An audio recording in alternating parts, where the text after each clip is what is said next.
agora são 7h44. Repita. 7h44, estamos de volta com o seu Jornal da Manhã e já estamos com a nossa convidada de hoje aqui na bancada, a desembargadora Maria Zeneide Bezerra, que é atualmente diretora da Escola da Magistratura, foi vice-presidente do Tribunal de Justiça do Estado no biênio aí, no ano de 2021 e 2022, já atuou no TRE, na Corregedoria também.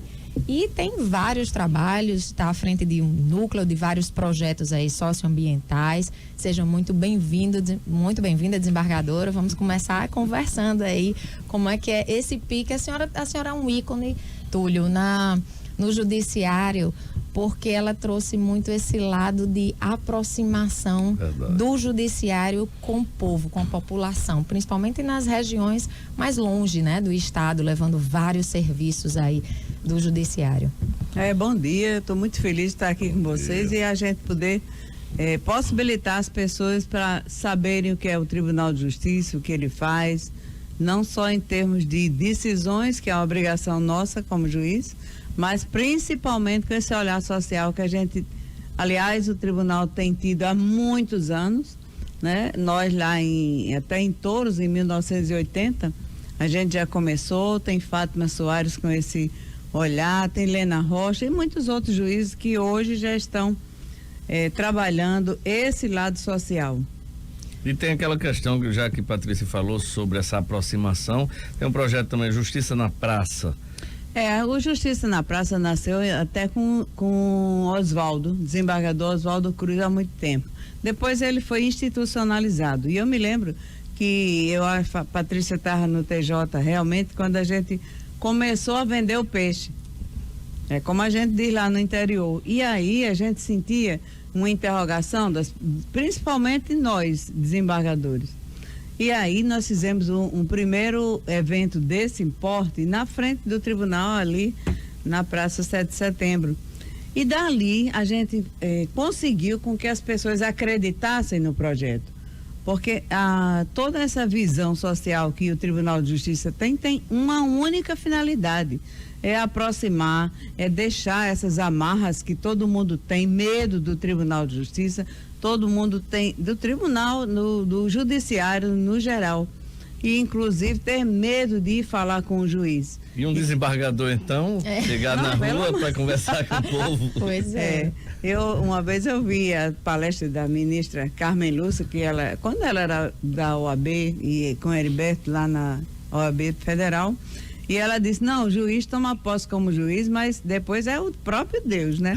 Eu não sei se ela ainda fala isso, mas antigamente ela dizia, mas o que ocorre é que nós juízes, a gente tem uma preocupação de fazermos os processos e esquecemos o principal, que é onde a gente está fazendo o processo.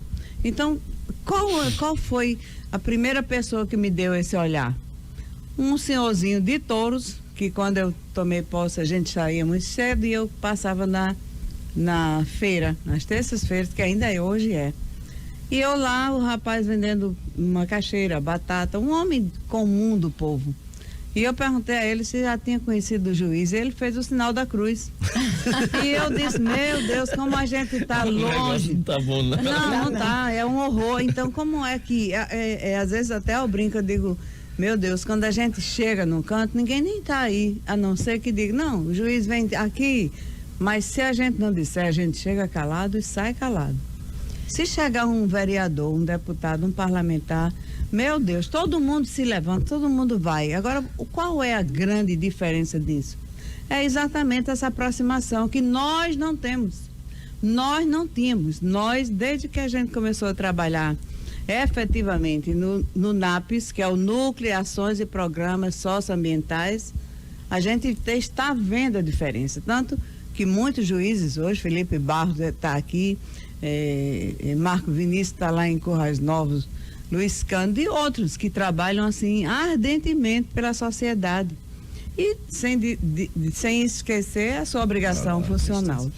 Então, nesse NAPES a gente tem vários vieses. Então, o Justiça na Praça, que nunca levamos lá para Macau, porque nunca foi pedido. Mas agora está uma briga danada dos prefeitos que querem que a gente Como é que leva ele os projetos. funciona? Funciona como? O prefeito pede, porque tem não é um custo, é um investimento.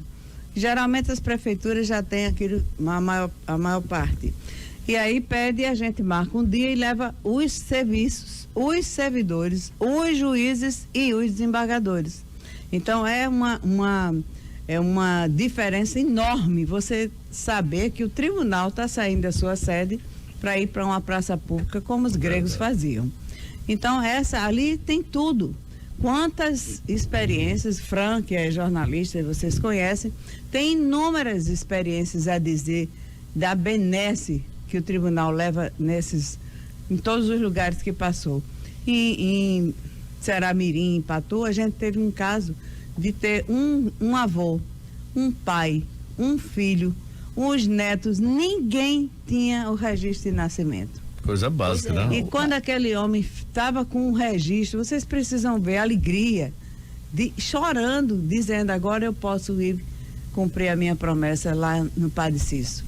Se sente pertencendo à sociedade, né? Pertencente. Nós temos que ir, sim. O povo não sabe, o povo é pobre, o povo não tem como ir atrás de todos esses serviços que são postos numa praça pública. Tinham esses serviços, audiências e também um casamento comunitário, né, desembargadora? Tem casamentos, tem as audiências, tem todos os serviços, não só do judiciário, mas dos parceiros, que são inúmeros parceiros. E esses casamentos, a gente já levou quase 20 mil casamentos. Casamentos comunitários. Agora mesmo a gente casou o prefeito de São Gonçalo aqui, no Justiça na Praça. Uma coisa fantástica, assim, com toda a dignidade, com decoração, com show da cultura do local. É uma coisa maravilhosa, é uma coisa fantástica. Além desse projeto, tem esse outro, que eu digo, será que se a gente tivesse levado esse projeto lá para o Congresso, estaríamos hoje vivendo esse horror que estamos vivendo? Não estaríamos. Por quê? Porque lá a gente tem o Justiça e Escola, a gente leva os valores que a nossa mãe ensinou, de respeito, de solidariedade, de sinceridade, de tudo. E o que falta tanto no Brasil hoje é respeito. Respeito, que é uma coisa assim que a gente leva em todos nas escolas públicas dos municípios e do estado, e a gente vê que quando a gente sai, são 2 dias de treinamento, de oficinas, de painéis, levados pelos nossos próprios servidores. E a gente sai, aquele pessoal, aqueles educadores estão chorando de alegria, porque muitas vezes eles dizem, mas o que é que o tribunal vem dizer a gente? E aí a gente passa naquelas salas todas com as cores respectivas, né? O amarelo é o respeito. É o amarelo que a gente intensamente a gente trabalha. E aí a gente vê aquelas salas, os professores com tudo aquilo amarelo, tudo aquilo verde, tudo aquilo roxinho, cidadania roxinho. E aí a gente, quando sai, a gente diz, meu Deus, como eles estão felizes. E nós também, claro, naturalmente. E é um trabalho que leva a informação não só para os alunos, mas também para toda para a educação, pais, né, a parte educacional. Além desse, no NAPS ainda tem o ambiente, né? O meio ambiente, que é a sustentabilidade, que a doutora Fátima é a coordenadora, e vamos levar para Guamaré todos 3 projetos, todos 3. E aí é uma coisa assim muito boa, que há uma receptividade dos nossos projetos, daquilo que o tribunal leva e do grande diferencial do tribunal no CNJ. Nós temos um app enorme, nenhum chega a nossos pés, porque o número é surpreendente. Nós temos quase 1 milhão de pessoas que já nos viram nas ruas. Nós temos quase mais de 500 mil de crianças e adolescentes que foram beneficiados pelo projeto. Nós temos vários projetos de natureza, de meio ambiente, que ninguém tem. E a equipe do próprio tribunal também abraçou essas causas, né, doutora? Mas uma coisa que mais eu posso até estar fora, mas a equipe está lá entusiasmada de levar, não só essa equipe do NAP, mas todas as equipes que trabalham nos projetos sociais são muito entusiasmadas, e isso é o que faz a gente ter esse retorno grande da sociedade. A senhora falou que possa até não estar lá, a senhora já caminha para a aposentadoria? do tribunal? Eu acho que nós temos... desembargadora, né? Renato Russo tem uma música que a gente leva muito, nós cantamos, ousamos cantar nos nossos projetos, e ele tem aquele que fala no tempo. Nós temos tempo de tudo. Eu só não vou ter aquela outra música que nós levamos que fala, eu devia ter visto o sol nascer, eu devia ter visto o sol, eu devia ter dito, eu amo você, eu não vou estar nessa música. Porque tudo aquilo que eu pude fazer, eu fiz. Deixou a semente plantada, não é, desembargadora? Exatamente. E nessa área de educação aqui, na escola, a senhora está à frente da Escola da Magistratura agora. E o que é que temos de novo? Vai passar esse ano, não é? O ano que vai chegar a aposentadoria da senhora, mas ainda tem alguns meses. O que é que a senhora pretende trazer de inovação aí? A inovação maior foi trazer uma equipe fantástica que é inovadora, é moderna, e a gente quer interiorizar a escola. Mas interiorizar, como a senhora vai querer, eu quero ir no Alto Oeste. O Alto Oeste é esquecido, é longe. O Médio Oeste não é tanto porque tem Mossoró e a gente sempre tem atitudes ali, ações ali. E a gente fez o que então? Nós vamos levar a escola para em parceria com qualquer uma outra faculdade. Por exemplo, lá em Pau dos Ferros, a gente levar umas capacitações, mas não com esse nome, não com essa metodologia, não com esse viés. É um perfil diferente de oficinas, de workshops, de painéis, mas de coisas dinâmicas. Então? O público é o nosso servidor e o nosso juiz. Então, a Escola da Magistratura tem esses dois vieses. É para os magistrados e servidores. Como se forma um juiz? Como se forma? Primeiro, qual é o principal formador que o juiz deve ter? Eu quero ser juiz? A minha opção, eu quero ser juiz realmente? Porque não adianta, é com casamento. Se você casa e não está bem, você tem que sair. Você tem que observar. Você tem que ter aquela experiência de que, não, eu quero ser, eu mesma, sempre quando estava ainda no primário, eu queria ser juíza. É uma vocação. Sempre quis, é uma vocação, você tem que querer. Porque se você não querer, não quiser, aliás, você não tem aquele amor àquilo que você faz. Então, se você faz, hoje em dia todo mundo faz assim com o dedinho, eu digo, e lá dentro tem o quê? Tem realmente aquele amor? Não tem. Às vezes a gente chega aqui, um juiz que talvez não queira ouvir, um servidor talvez que não queira ouvir uma parte, porque, olha, veja bem, eu já fui advogado e qual é a questão dos advogados? É dizer ao seu cliente, o juiz ainda não despachou.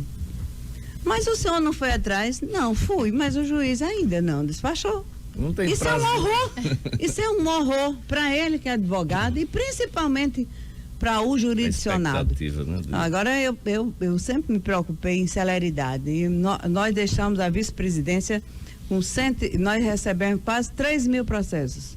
Hoje nós temos, na hora que eu saí, tinha cento e poucos processos virtuais, que não eram virtuais, eram presentes, né? Então é assim, para ser juiz, primeiro tem que querer. Lá em Lisboa, por exemplo, tem uma escola que eu fiz parte várias vezes pela Infam. Lá eu estudo igual ao promotor. Aí no final eu vou dizer, eu quero ser promotor ou juiz. É uma coisa certa. Isso deveríamos ter aqui também. E qual o maior desafio, desembargadora, de ser um magistrado em tempos atuais? Eu acho que o maior desafio, a obrigação do magistrado é julgar. É este olhar social que ele tem que ter.